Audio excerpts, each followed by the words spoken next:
हमारा सौर मंडल अंतरिक्ष में एक बड़े परिवार की तरह है। यह सब कुछ है जो हमारे सूर्य के चारों ओर घूमता है। सूर्य एक तारा है, एक विशाल गर्म गैस का गोला। यह महत्वपूर्ण है क्योंकि यह हमें प्रकाश और गर्मी देता है।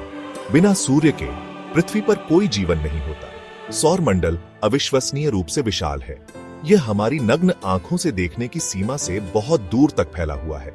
इसकी विशालता की कल्पना करना कठिन है, लेकिन इस विशालता के बीच एक प्रकार की व्यवस्था और संरचना है। हमारे सौर मंडल का सबसे महत्वपूर्ण सदस्य सूर्य है। यह एक तारा है, ठीक वैसे ही जैसे हम रात के आकाश में टिमटिमाते हुए देखते हैं। लेकिन सूर्य हमारे बहुत करीब है, इसलिए यह इतना बड़ा और चमकदार दिखता है। सूर्य के चारों ओर 8 ग्रह लगातार घूमते रहते हैं। ये ग्रह एक दूसरे से बहुत अलग हैं। कुछ चट्टानी और छोटे हैं, जैसे हमारी पृथ्वी। अन्य विशाल गैस के गोले हैं। इसके अलावा हमारे सौर मंडल में कई छोटे वस्तुएं भी हैं। इनमें चंद्रमा, क्षुद्र ग्रह और धूमकेतु शामिल हैं। चंद्रमा कुछ ग्रहों के छोटे साथी जैसे होते हैं जो उनके चारों ओर घूमते हैं। क्षुद्र ग्रह चट्टानी पिंड होते हैं जो ग्रहों से बहुत छोटे होते हैं, और धूमकेतु बर्फीले वस्तुएं होते हैं जो अंतरिक्ष में यात्रा करते समय गैस और धूल की पूंछ छोड़ते हैं।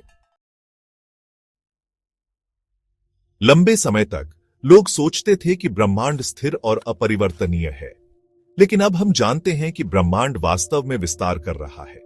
इसका मतलब है कि आकाश गंगाओं के बीच की जगह हर समय बड़ी और बड़ी होती जा रही है।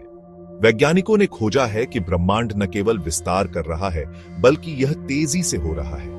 कल्पना कीजिए कि एक गुब्बारे पर बिंदु है जो आकाश गंगाओं का प्रतिनिधित्व करते हैं। जैसे ही आप गुब्बारे को फुलाते हैं, बिंदु दूर दूर हो जाते हैं। ब्रह्मांड का विस्तार एक दिमाग हिला देने वाली अवधारणा है।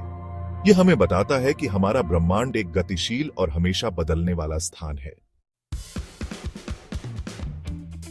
हमारे सौर मंडल का अध्ययन करना ब्रह्मांड के इतिहास की किताब पढ़ने जैसा है। यह समझकर कि हमारा सौर मंडल कैसे बना और विकसित हुआ, हम उन प्रक्रियाओं के बारे में जान सकते हैं जो ब्रह्मांड को नियंत्रित करती हैं। हमारे सौर मंडल का अन्वेषण केवल वैज्ञानिक जिज्ञासा के बारे में नहीं है, यह हमारे स्थान को बड़े परिप्रेक्ष्य में समझने के बारे में भी है। हम एक छोटे ग्रह पर रहते हैं जो एक औसत तारे के चारों ओर घूमता है, एक विशाल और प्राचीन ब्रह्मांड में। जितना अधिक हम अपने सौर मंडल के बारे में सीखते हैं, उतना ही हमें एहसास होता है कि खोजने के लिए और भी बहुत कुछ है। यह एक अन्वेषण और खोज की यात्रा है जो आने वाली पीढ़ियों को प्रेरित करती रहेगी।